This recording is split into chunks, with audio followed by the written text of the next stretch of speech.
सुखो बुद्धानुपादो सुखा सद्धम्म देशना सुखा संगसामगे समगानं तपो सुखो। सुखद आहे बुद्धाचा जन्म होणे, सुखद आहे सद्धम्म श्रवण करणे, सुखकारक आहे संघामध्ये समूह तपस्या करणे। संपूर्ण देवतांचे आणि मानवजाती शास्त्रा गुरु विश्ववंदनीय तथागत अनंत समुद्र यांना प्रथम वंदन। भगवंताच्या अनुपम सद्धम्माला सुद्धा त्रिवार वंदन आणि भगवंताने स्थापन केलेल्या आर्य अष्टपुरुष पुगला भिक्खू संघाला सुद्धा वंदन। आधुनिक काळातील विश्वरत्न बोधिसत्व परमपूज्य डॉक्टर बाबासाहेब आंबेडकर यांच्या महान धम्मग्रंथामध्ये माझे जीवन समर्पित, तसेच आजच्या या धम्मोपदेशामध्ये सर्वच मानवजातीला तसेच सर्वच बौद्ध उपासकांना हा सर्वात श्रेष्ठ उपदेश आनापानसती या विषयावर उपदेश होणार आहे। म्हणून सर्वांनी हा विषय चांगल्या प्रकारे श्रवण करावा, समजून घ्यावा, त्यानुसार वागावं आणि या यूट्यूब चॅनलला सर्वांनाच सबस्क्राईब करून सर्वांनीच लाईक करून सर्वांना पाठवावा की जेणेकरून सर्वांना माहीत होईल। आनापानसती सुत्त असे मी ऐकले आहे, एके समयी भगवान बुद्ध आयुष्यमान सारिपुत्त, आयुष्यमान महामुगलयन, आयुष्यमान महाकाश्यप, आयुष्यमान महाकच्चयन, आयुष्यमान महाकोठित, आयुष्यमान महाकप्पिन, आयुष्यमान महाचुंद, आयुष्यमान अनुरुद्ध, आयुष्यमान रेवत, आयुष्यमान आनंद आणि दुसरे प्रसिद्ध स्थवीर श्रावकांच्या बरोबर श्रावस्थित मिगार मातांच्या प्रसादात पूर्वारामात विहार करत होते। त्यावेळी स्थवीर भिक्खू नवीन भिक्खूंना उपदेश शिकवण देत होते। काही स्थवीर भिक्खू 10 भिक्खूंना सुद्धा उपदेश शिकवण देत होते। काही स्थवीर भिक्खू 20 भिक्खूंना सुद्धा उपदेश शिकवण देत होते। काही स्थवीर भिक्खू 30-40 भिक्खूंना सुद्धा उपदेश शिकवण देत होते। स्थवीर भिक्खूंकडून उपदेश होऊन शिकून ते नवीन भिक्खू चांगल्या प्रकारे एकामागून एक येणाऱ्या विषयांना समजत होते। त्यावेळी उपोषताच्या प्रवारणाच्या पौर्णिमेच्या रात्री भिक्खू संघाने घेरलेले भगवान उघड्या जागेत बसले होते, खुल्या जागेत बसले होते। तेव्हा शांतपणे बसलेल्या भिक्खू संघास पाहून भगवंतांनी भिक्खूंना संबोधित केले की भिक्खूंनो, मी या प्रतिपदासाठी मार्गासाठी उद्योग केला आहे, प्रयत्न केला आहे। या प्रतिपदाच्यासाठी मी उद्योगयुक्त चित्त असलेला झालो होतो। म्हणून भिक्खूंनो, संतुष्ट होऊन आनंदित होऊन अप्राप्ताची प्राप्ती करण्यासाठी, जे मिळाले नाही ते मिळवण्यासाठी, ज्याचा साक्षात्कार केला नाही त्याचा साक्षात्कार करण्यासाठी आणखीन अधिक उद्योग वीर्यारंभ करा। भिक्खूंनो, इथेच श्रावस्थित मी कौमुदी चातुर्मासी कार्तिक पौर्णिमा घालवीन। जनपदवासी देशातील भिक्खूंनी ऐकले की भगवान कौमुदी चातुर्मासी कार्तिक पौर्णिमा या दिवशी श्रावस्थितच घालवतील। तेव्हा जनपदवासी भिक्खू भगवंताच्या दर्शनासाठी श्रावस्थित येऊ लागले। ते स्थवीर भिक्खू अधिक संतुष्ट आनंदित होऊन नवीन भिक्खूंना उपदेश शिकवण करू लागले। कोणी 10 भिक्खूंना सुद्धा, कोणी 20 भिक्खूंना सुद्धा, कोणी 30 भिक्खूंना सुद्धा आणि कोणी 40 भिक्खूंना सुद्धा शिकू लागले। स्थवीर भिक्खूंच्याकडून धम्मोपदेशित होऊन ते नवीन भिक्खू चांगल्या प्रकारे एकामागून एक येणाऱ्या विषयांना धम्म विषयांना समजत होते। त्यावेळी उपोषताच्या पंचदशी पौर्णिमेच्या चातुर्मासी कौमुदी पौर्णिमेच्या रात्री भिक्खू संघाने घेरलेले भगवान उघड्या खुल्या जागेत बसले होते। तेव्हा शांतपणे बसलेल्या भिक्खू संघास पाहून भगवंतांनी भिक्खूंना संबोधित केले की भिक्खूंनो, ही परिषद प्रलापरहित, गडबड गोंधळ रहित आहे, निष्प्रलाप आहे, सारामध्ये प्रतिष्ठित शुद्ध आहे। ही परिषद भिक्खूंनो, ज्या प्रकारचा हा भिक्खू संघ आहे त्या प्रकारची ही परिषद आहे।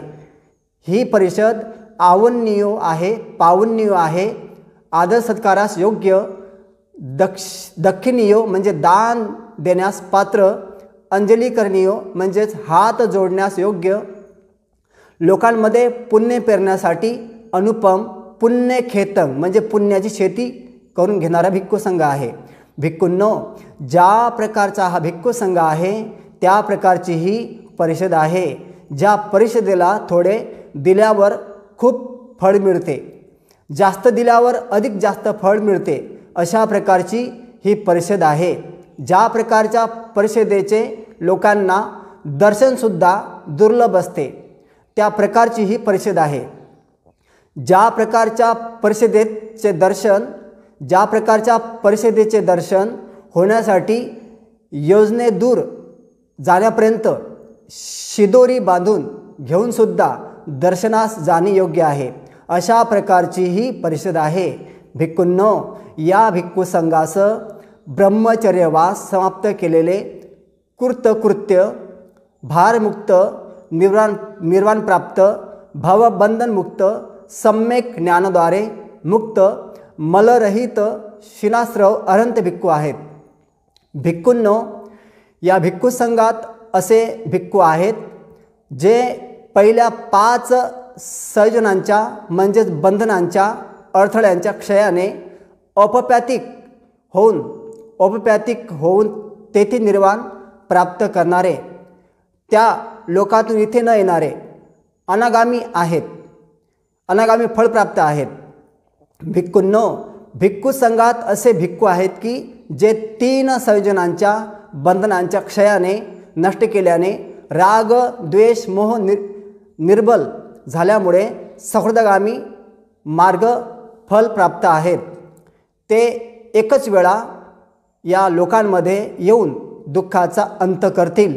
भिक्खूंनो, या भिक्खू संघात अशा प्रकारचे सुद्धा भिक्खू आहेत की जे 3 संयोजनांच्या बंधनांच्या अडथळ्यांच्या क्षयाने श्रुतापन्न मार्गफल प्राप्त करून निर्वाण मार्गातून पतित न होणारे, निश्चित संबोधीपरायण परम ज्ञानाला प्राप्त करणारे आहेत। भिक्खूंनो, या भिक्खू संघात अशा प्रकारचे भिक्खू आहेत की जे 4ही स्मृती प्रस्थानांच्या अभ्यासात तत्पर प्रज्ञशील होऊन विहरत आहेत, जीवन जगत आहेत। जे 4 सम्यक प्रधानांच्या अभ्यासात तत्पर होऊन जीवन जगत आहेत, जीवन विहरत आहेत। 4 रुद्धिपादांच्या, 4 इंद्रियांच्या, 5 बलांच्या, 7 बोधांगांच्या, आर्य अष्टांगिक मार्गाच्या मैत्री भावना तत्पर होऊन विहरत आहेत, जीवन जगत आहेत। करुणा भावना, मुदिता भावना, उपेक्षा भावना, अशुभ भावना, अनित्य संज्ञा, आनापानसती भावना इत्यादी। भिक्खूंनो, आनापानसतीची भावना केल्याने, वाढविल्याने ते महाफलदायी, महालाभदायी असते। भिक्खूंनो, आनापानसतीची भावना वाढविल्याने 4 स्मृती प्रस्थानांना परिपूर्ण करीत असते। भावना वाढविल्यावर 4 स्मृती प्रस्थानांना, 7 बोधांगांना परिपूर्ण करीत असते। भावना वाढविल्यावर 7 बोधी अंग विद्या आणि विमुक्तीला परिपूर्ण करीत असते। भिक्खूंनो, अशा प्रकारे भावना वाढविल्याने आनापानसती महाफलदायी, महालाभकारक होत असते। भिक्खूंनो, भिक्खू अरण्यात, वृक्षाखाली, झाडाखाली किंवा शून्यगारामध्ये एकांतात आसन मांडी घालून बसतो। शरीर ताठ ठेवून स्मृतीपूर्वक, जाणीवपूर्वक जागृत करून तो स्मृतीपूर्वक जागरूकपणे श्वास घेत असतो, स्मृतीपूर्वक श्वास सोडत असतो। तो दीर्घ श्वास घेतेवेळी दीर्घ श्वास घेत आहे असे तो जाणतो, दीर्घ श्वास सोडतेवेळी दीर्घ श्वास सोडत आहे असे तो जाणतो।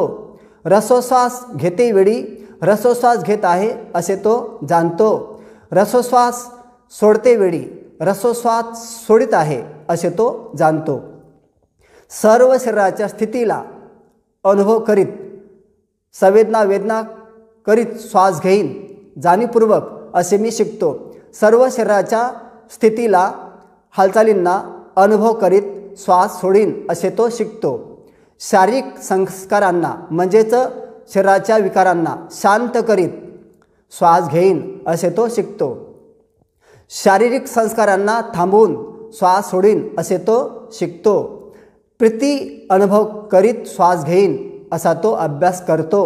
सुख अनुभव करीत चित्त संस्कारांचा अनुभव करीत चित्त संस्कारांना शांत करून चित्तांचा अनुभव करीत चित्ताला प्रमोदित करीत चित्ताला एकाग्र करीत चित्ताला विमुक्त करीत सर्व वस्तूंचे अनित्य असण्याचा विचार करीत विरागांचा विचार करीत निरोधाचा विचार करीत त्यागाचा विचार करीत भिक्खूंनो तो असा अभ्यास करतो। म्हणून भिक्खूंनो अशा प्रकारे भावना केल्याने त्याला वाढविल्याने आनापानसती महाफलदायी महालाभदायी होत असते। आनापानसती म्हणजेच येणाऱ्या जाणाऱ्या श्वासाला पाहणे एकाग्र चित्ताने, थंडा श्वास येताना गरम श्वास येताना लांब श्वास येताना घेताना आकुड श्वास येताना घेताना जाणीवपूर्वक त्याला सजग चित्ताने जाणणे त्याला म्हणतात आनापानसती। आना म्हणजे श्वास घेणे, पाना म्हणजे सोडणे, सती म्हणजे स्मृती संप्रजन्य होऊन जाणणे। भिक्खूंनो अशा प्रकारे भावना केल्यामुळे वाढविल्यामुळे आनापानसती 4 स्मृती प्रधानांना परिपूर्ण करीत असते। एक, ज्यावेळी भिक्खूंनो भिक्खू दीर्घश्वास घेताना दीर्घश्वास घेत आहे हे जाणतो, दीर्घश्वास सोडताना दीर्घश्वास सोडत आहे हे जाणतो, रसोश्वास घेताना रसोश्वास सोडताना सर्व शरीराचा अनुभव करताना शारीरिक संस्कारांना शांत करताना त्यावेळी भिक्खूंनो भिक्खू जगात अभिज्ञा म्हणजेच लोभ आणि दोर्मनशाला हटवून स्मृती संप्रजन्यपूर्वक स्मृतिमान होऊन काणस्पस्य होऊन विहरत असतो, जीवन जगत असतो। भिक्खूंनो या श्वासोश्वासाला मी शरीरात दुसरी काया आहे असे म्हणतो।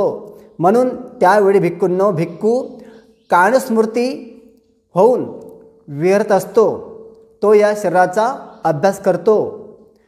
नंबर 2, ज्यावेळी भिक्खूंनो भिक्खू प्रीती अनुभव करीत सुख अनुभव करीत चित्त संस्कारांचा अनुभव करीत चित्त संस्कारांना शांत करून त्यावेळी भिक्खूंनो भिक्खू जगात लोभ आणि दोर्मनशाला हटवून स्मृती संप्रजन्यपूर्वक स्मृतिमान होऊन वेदनांमध्ये वेदनानुस्मृती होऊन विहरत असतो, जीवन जगत असतो। भिक्खूंनो श्वासोश्वासाला अशा प्रकारे चांगल्या तऱ्हेने मनात करणाऱ्याला मी वेदनांमध्ये एक वेदना आहे असे म्हणतो। म्हणून त्यावेळी भिक्खूंनो भिक्खू वेदनानुस्मृती होऊन विहरत असतो। नंबर 3, ज्यावेळी भिक्खूंनो भिक्खू चित्ताचा अनुभव करीत असतो, चित्ताला प्रमोदित करीत असतो, चित्ताला एकाग्र करत असतो, चित्ताला विमुक्त करत असतो, त्यावेळी भिक्खूंनो भिक्खू स्मृतिमान होऊन चित्तानुस्मृती होऊन विहरत असतो, जीवन जगत असतो। नंबर 4, ज्यावेळी भिक्खूंनो भिक्खू अनित्याचा विचार करीत विरागाचा विचार करीत निरोधाचा विचार करीत प्रतिनिसर्गाचा विचार करीत त्यावेळी भिक्खूंनो भिक्खू स्मृतिमान होऊन धम्मामध्ये धम्मानुस्मृती होऊन विहरत असतो, जीवन जगत असतो। म्हणून तो लोभ दोर्मनस्याच्या नाशाला प्रज्ञाने पुन्हा पुन्हा पाहून चांगल्या प्रकारे उपेक्षित होत असतो. म्हणून भिक्खूंनो, त्यावेळी भिक्खू स्मृतिमान होऊन धम्मामध्ये धम्मस्मृती होऊन विहरत असतो, जीवन जगत असतो. भिक्खूंनो, अशा प्रकारे भावना केल्यामुळे वाढविल्यामुळे आनापानसतीचा स्मृती प्रधानांना परिपूर्ण करत असते. आनापानसती या 4 स्मृती प्रधानांना परिपूर्ण करत असते. भिक्खूंनो, कशा प्रकारे भावना केल्यामुळे वाढविल्यामुळे 4 स्मृती प्रधानात 7 बोधी अंगांना परिपूर्ण करत असते. नंबर 1, भिक्खूंनो, ज्यावेळी भिक्खू स्मृतिमान होऊन कायामध्ये या शरीरामध्ये कायस्मृती होऊन विहरत असतो, जीवन जगत असतो, त्यावेळी त्याची स्मृती उपस्थित जागृत असते. ज्यावेळी भिक्खूंनो भिक्खूंची स्मृती उपस्थित जागृत असते, त्यावेळी तो भिक्खू स्मृती बोधांगामध्ये मग्न असतो. त्यावेळी भिक्खू स्मृती बोधांगांची भावना करीत असतो. त्यावेळी भावनाद्वारे भिक्खूचे स्मृती बोधांग परिपूर्ण होत असते. नंबर 2, तो जेथे जेथे विहार करतो तेथे तेथे त्या धर्माचा प्रज्ञेने शोधाबोध करीत असतो. ज्यावेळी तो जेथे जेथे विहार करत असताना धम्माचा प्रज्ञेने शोधबोध करीत असतो, त्यावेळी तो भिक्खू धम्मविषय संबोधी बोधांगात मग्न असतो. त्यावेळी तो धम्मविषय संबोधांगाची भावना करीत असतो. त्यावेळी भावनाद्वारे भिक्खूचे धम्मविषय बोधी अंगाची भावना करीत असतो. त्यावेळी भावनाद्वारे भिक्खूचे धम्मविषय बोधी अंग परिपूर्ण होत असते. नंबर 3, त्या धम्माच्या प्रज्ञेने शोध बोध करीत असता त्या भिक्खूने वीर्य म्हणजेच उद्योग सुरू केलेला असतो, प्रयत्न सुरू केलेला असतो. तो भिक्खू त्यावेळी वीर्य बोधांग अंगाची भावना करीत असतो. त्यावेळी भावनाद्वारे भिक्खूचे वीर्य संबोधी बोधांग परिपूर्ण होत असते. नंबर 4, आरंभ वीर्याला म्हणजे उद्योगीपणाला विषयांच्या पलीकडील निरामिष प्रीती उत्पन्न होत असते. ज्यावेळी आरंभ वीर्य भिक्खूला निरामिष प्रीती उत्पन्न होत असते, त्यावेळी भिक्खू प्रीती संबोधांगांचा प्रारंभ करीत असतो. त्यावेळी भिक्खू प्रीती संबोधा अंगाची भावना करीत असतो. त्यावेळी भावनाद्वारे भिक्खूचे प्रीती संबोधांग परिपूर्ण होत असते. नंबर 5, प्रीतिमान साधकाची काया आणि चित्तसुद्धा शांत होत असते. प्रशब्दी बोधांग परिपूर्ण होत असते. नंबर 6, प्रशब्द शरीर आणि सुखी साधकाचे चित्त एकाग्र होत असते. समाधी बोधी अंग परिपूर्ण होत असते. नंबर 7, तसे तसे त्याचे शरीर चित्त एकाग्र चित्त चांगल्या प्रकारे उपेक्षायुक्त होत असते. ज्यावेळी भिक्खूंनो भिक्खू तसे तसे चांगल्या प्रकारे उपेक्षायुक्त होत असतो, त्यावेळी भिक्खूने उपेक्षा संबोधा अंगाचा आरंभ केलेला असतो. त्यावेळी भिक्खूचे उपेक्षा संबोधांग परिपूर्ण होत असते. भिक्खूंनो, ज्यावेळी भिक्खू स्मृतिमान होऊन वेदनांमध्ये वेदना स्मृती होऊन वेदनानुपस्सी, चित्तामध्ये चित्तानुपस्सी, धम्मामध्ये धम्मानुपस्सी होऊन विहरत असतो, त्यावेळी त्याची स्मृती उपस्थित जागरूक असते. त्यावेळी भिक्खूचे उपेक्षा संबोधांग परिपूर्ण होत असते. भिक्खूंनो, अशा प्रकारे भावना केल्यामुळे वाढविल्यामुळे 4ही स्मृती प्रस्थानात 7 बोधी अंगांना परिपूर्ण करीत असते. भिक्खूंनो, कशा प्रकारे भावना केल्यामुळे त्याला वाढविल्यामुळे 7 बोधी अंग विद्या विमुक्तीला परिपूर्ण करत असते. इथे भिक्खूंनो, भिक्खू विवेक विराग निरोधावर अवलंबून त्याचप्रमाणे त्याग परिणाम देणारे स्मृती बोध अंगाची भावना अभ्यास करीत असतो। धम्मविचय बोधांग, वीर्य बोधांग, प्रीती बोधांग, प्रसब्धी संबोधांग, समाधी सप्तबोधांग आणि उपेक्षा सप्तबोधांग। भिक्खूंनो, अशा प्रकारे भावना केल्यामुळे वाढविल्यामुळे 7 बोधी अंग विद्या आणि विमुक्तीला परिपूर्ण करीत असते। अशा प्रकारे भगवान सम्यक संबुद्धाने असे म्हणाले। संतुष्ट होऊन आनंदित होऊन प्रमुदित होऊन त्या भिक्खूंनी भगवंताच्या भाषणाचे अभिनंदन केले, अनुमोदन केले। या सत्य उपदेशाने संपूर्ण मानव जातीला, संपूर्ण बौद्ध अनुयायांना भरपूर खूप खूप लाभ हो। आणि जे जे आनापानसती करत राहतात सदैव 20 मिनटं, 10 मिनटं, अर्धा तास, 1 तास अशा प्रकारे येणाऱ्या जाणाऱ्या श्वासाला पाहत राहतात, आसन मांडी मांडून डोळे लावून एकाग्र चित्तानं, तर त्यांना भरपूर शारीरिक लाभ होतो आणि मानसिक लाभ होतो आणि त्यांचे शारीरिक जे काही रोग असतात ते सुद्धा निवारण होण्यास त्यांना मदत होते। आणि अशा प्रकारे आरोग्य लाभ सर्वात मोठे धन त्यांना प्राप्त होते। तर अशा या धम्मोपदेशाचं संपूर्ण मानवजातीला, संपूर्ण बौद्ध उपासकांना खूप खूप लाभ हो। भवतु सब मंगलं, भवतु सब मंगलं, भवतु सब मंगलं।